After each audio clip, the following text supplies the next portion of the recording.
On this episode of China Uncensored, I've heard the expression, spare the rod, spoil the child, but I'm pretty sure this is not the kind of rod they were talking about. Hi, welcome back to China Uncensored. I'm your host, Chris Chappell. Well, it's back to school time, kids, and you know what that means. New backpacks, freshly sharpened pencils, and mandatory military drills. Gotta be ready to give your life for the glorious Communist Party at any age.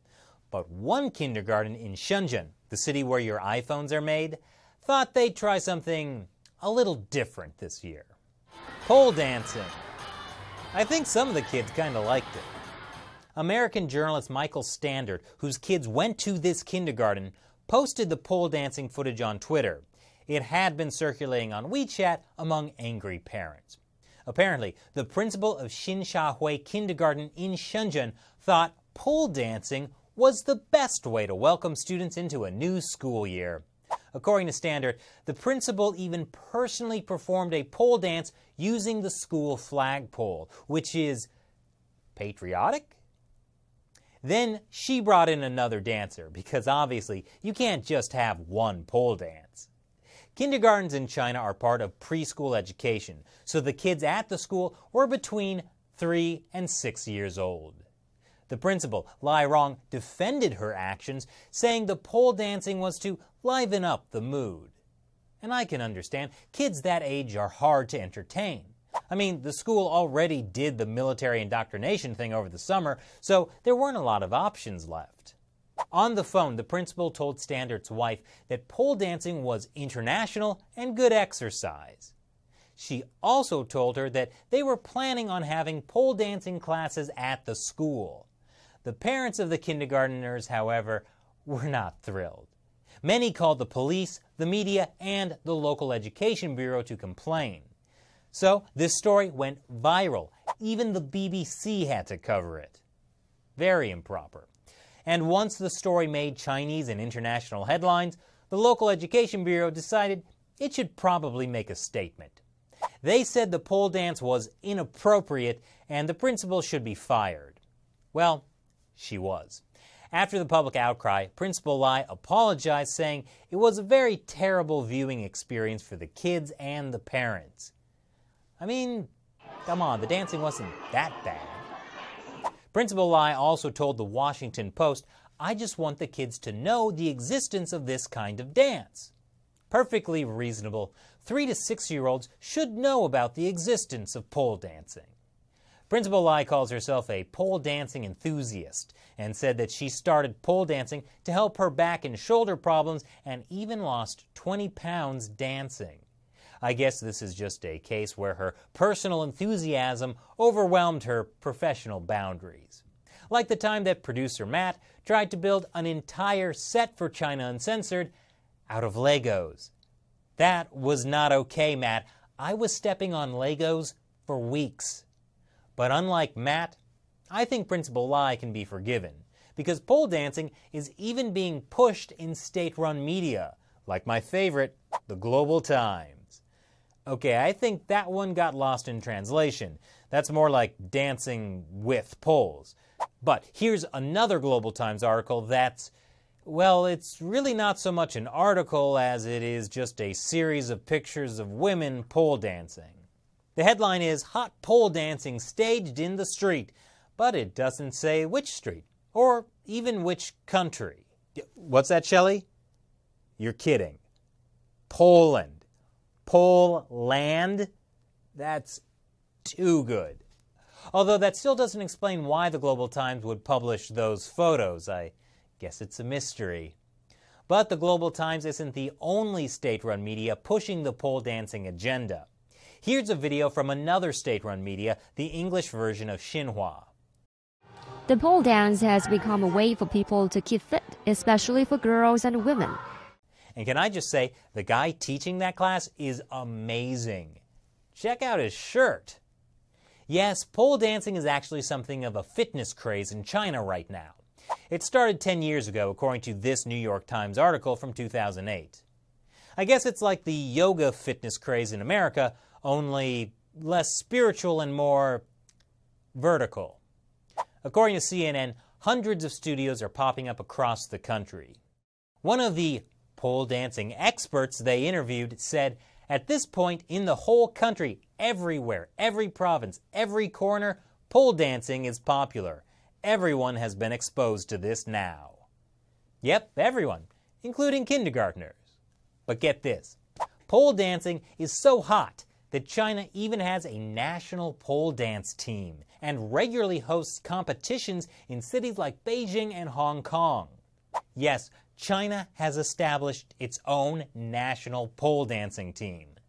And according to Principal Lai, why shouldn't she be able to introduce pole dancing to the kids when there's even a pole dancing world championship? Well, there are plenty of things with world championships that I don't think should be introduced to young children, like Australian rules football or air guitar.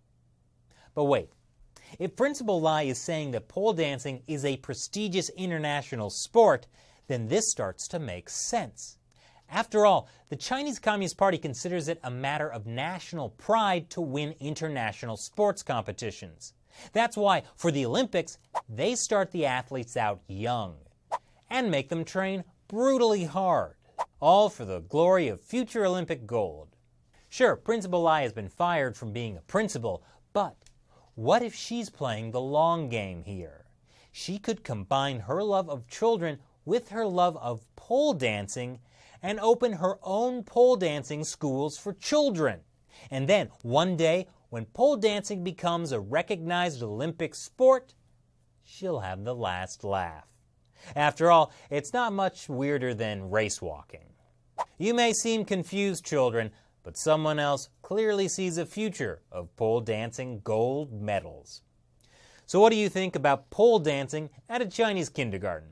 Leave your comments below. And before you go, it's that time when I answer questions from fans who support China Uncensored on the crowdfunding website Patreon. Michigan Pizza asks, personally, China seemed less of a mess under Battletoad than under Pooh. Ah, using the lingo like a pro. For those of you who don't know, Battletoad refers to this guy, Jiang Zemin, former leader of China. Winnie the Pooh is the current leader of China, Xi Jinping. I think it's obvious why they have those nicknames. So, Mr. Pizza, that's a common misconception. It's not that things are worse under Pooh, it's that they're more visibly bad.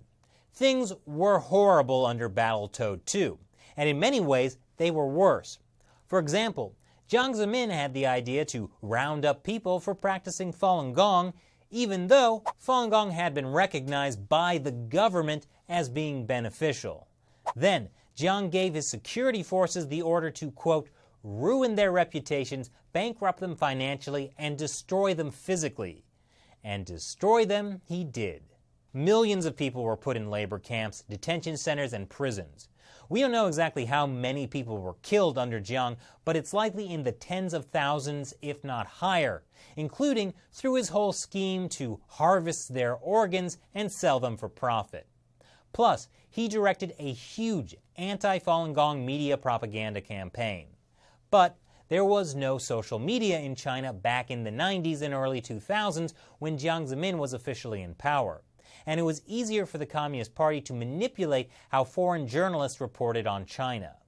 Most of the issues we're dealing with today, intellectual property theft, trade violations, currency manipulations, well, those things were happening under Jiang Zemin. He helped kick them off. It's just that it took 20 years for the rest of the world to catch on. I'm not saying Xi Jinping is a great guy and you should invite him to parties. Under Xi Jinping, we've definitely seen more news stories about arrests of lawyers, dissidents, and religious believers, like in Xinjiang. But I think partly that's because there's just so much more reporting now. There's information now passed through social media that could not have been possible 20 years ago, and state-run propaganda is not as effective anymore. So both leaders have done bad things. But it's also not just these two leaders. The Communist Party itself is the problem. The party is what creates the system where persecution of groups is easy as well as practically necessary to maintain power. So it doesn't matter which man is in charge, there will always be serious abuses while the Communist Party controls China. But I suppose, at least when it comes to mass murder, Jiang Zemin is probably the worst leader since Mao. Or, I guess, best if you're going for a gold medal for mass murder. Thanks for your question. In case you don't know, China Uncensored episodes are often getting demonetized by YouTube because the content is too controversial. So, we started crowdfunding the show on the website Patreon. If you sign up to support the show, you get some cool gifts, plus you can ask me questions that I may answer on the show. So, head over to patreon.com/China Uncensored to learn more. There's a link below. And don't forget to give a big thank you to all the patrons who made this show possible. Thanks for watching this episode of China Uncensored. Once again, I'm your host, Chris Chappell. See you next time. Did you know YouTube has been suppressing China Uncensored? Help the show by sharing this episode with your friends. And don't forget to like and subscribe and turn on that notification bell so you'll get notifications whenever we have a new episode out.